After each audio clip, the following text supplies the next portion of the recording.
শিৱসাগৰত IED সংস্থাপন সন্দৰ্ভত 3জনক জেললৈ প্ৰেৰণ, আন এজনক 4 দিনৰ বাবে জিম্মাত লৈ আৰক্ষীয়ে নিৰ্দোষী লোকক আলফা সজোৱাৰ অভিযোগ পৰিয়ালৰ লগতে ৰাইজৰ।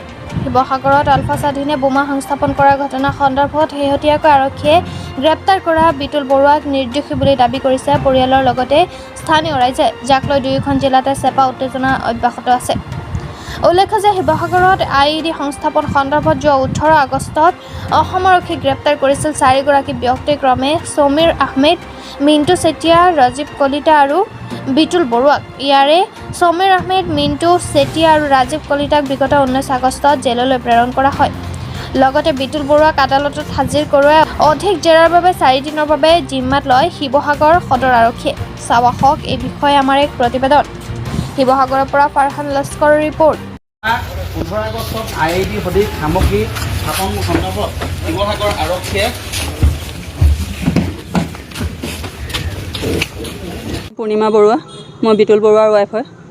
মোৰ মানুহজন যোৱা 15 আগষ্টৰ আগৰ 12 তাৰিখৰ পৰা মথুৰাপুৰ থানাত মাতি কিনে ৰাখি থৈ কিনে 14 তাৰিখলৈকে তেওঁক মানে 4 ঘণ্টা ৰাখি চহী এটা কৰিবলৈ দিয়ে।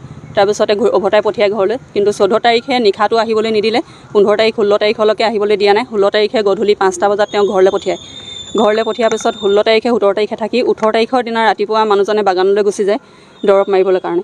দৰৱ মাৰি থকা অৱস্থাত সদৰ থানা পুলিচ আৰক্ষী থানাৰ পৰা গৈ কিনে মানে সিহঁতে ক'লে মোক বোলে আপোনাৰ মানুহজন আছে নাই ঘৰত? মই মানুহজন নাই, দৰৱ মাৰিবলৈ গৈছে, আপুনি মতাই দিব পাৰিব নেকি? তেতিয়া মই সুধিছোঁ আপোনালোকে ক'ৰ পৰা আহিছে? তেতিয়া কৈছে আমি শিৱসাগৰ সদৰ থানাৰ পৰা আহিছোঁ, মথুৰাপুৰ থানালৈ বোলে আপোনালোকৰ মানুহজনক নিবলৈ আহিছোঁ, কথা কিছুমান পাতিবলগীয়া আছে মানুহজনৰ লগত, আমাৰ ওপৰলা ছাৰ এজন আহিছে, তেওঁ মাতিছে বুলি ক'লে। মই সুধিলোঁ আপোনালোকে যে লৈ গৈছে আমি আনিবলৈ যাম নেকি মানুহজনক? নালাগে বোলে আপোনালোকে আনিবলৈ যাবলৈ, আমি ৰাখি যামহি বুলি ক'লে। ৰাখি যামহি বুলি কোৱাৰ পাছত মই সন্ধিয়ালৈকে চালোঁ, কোনো খবৰ নাপালোঁ মানুহজনক। তাৰপিছত মথুৰাপুৰ থানাত খবৰ কৰিছোঁ, তাত নাই নিয়া। লাষ্টতে আমাৰ ঘৰৰ ওচৰৰে মানুহজন তাৰমানে ইয়াত থাকেহি শিৱসাগৰত, তেওঁক ফোন কৰিছোঁ, তেওঁ কৈছে বোলে সদৰ থানালৈ পঠাইছোঁ। মই সদৰ থানালৈ আহি কিনে তেওঁ কৈছে বোলে আমি ইয়ালৈ অনা নাই, পুলিচে কৈছে ইয়ালৈ অনা নাই, ইয়াত নাই মানুহজন বুলি ক'লে। তাৰপিছতো কোনো গম নাপাই কিনে বহুত নিশা 18 তাৰিখে দিনা নিশা মোক ফোন কৰি কিনে জনাইছে দাদা এজনে যে হয় সদৰ থানাতে তেওঁ আছে, ৰাখিছে বুলি কৈ কিনে। সেই 18 তাৰিখৰ দিনাখনৰ পৰা মানুহজনক ঘৰলৈ যাবলৈ দিয়া নাই। ইয়াত শুনিছোঁ মাৰথান জেৰা চলাই আছে তেওঁৰ ওপৰত। কিয় ধৰিছে জনাইছে নেকি? তেওঁক আলফা সন্দৰ্ভত ধৰা হৈছে, আলফাৰ লগত যোগাযোগ আছে বুলি। আগত তেনেকুৱা কোনো ধৰণৰ তেওঁ কোনো দিনা ৰেকৰ্ড নাই। পুলিচে নাই, নাই ৰখা নাই। মোবাইলটো তেওঁ কি কাৰণে ৰাখি থ'লে সেইটো মই নাজানো, সেইটো মথুৰাপুৰত ৰাখি থৈছিলে। এতিয়া আলফাৰ লগত জড়িত নি আপোনাৰ স্বামী? নহয়, এইটো গোটেই গাঁৱৰ ৰাইজে এইটো কাৰণে আহিছে যে মোৰ মানুহজন কেনেকুৱা, ইহঁতে জানে, ওচৰ চুবুৰীয়া মানুহ, তেওঁলোকে দাবী কৰি ক'ব পাৰিব যে মোৰ মানুহজন আলফাৰ লগত কোনো ধৰণৰ জড়িত নাই। কোন স্থানৰ ঘৰ আপোনালোকৰ? আমাৰ লেঙিবৰ চৰাইদেউ। হয়।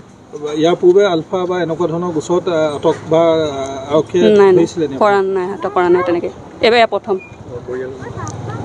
পৰিয়ালৰ কোনোবা আলফাৰ লগত আপোনালোকৰ? পৰিয়ালৰ লগতো নাই। পৰিয়ালতো নাই। আটকাধীন অৱস্থাত আছে বিতুল বৰুৱা। হয়। কেনে ব্যক্তি বা আলফাৰ লগত জড়িত নি? গাঁৱৰ ওচৰ চুবুৰীয়া হিচাপে কি কয়? ওচৰ চুবুৰীয়া হিচাপে আমি সেইটোৱে ক'ব পাৰোঁ যে তেওঁ সেইটো জড়িত আমি দেখা নাই।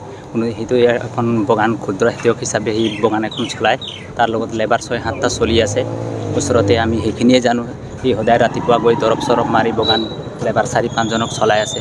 আমি সেইটোৱে বুলি জানো, তেওঁ যে সেইটো বুলিতো আমি আজিলৈকে গাঁৱৰ আৰু কোনো গম নাপায় যে সি ভাগত আছে বুলি। কোনোবা সন্দেহজনক মানুহৰ লগত কথা বতৰা বা নাই, তেনেকুৱাত আমি দেখা নাই।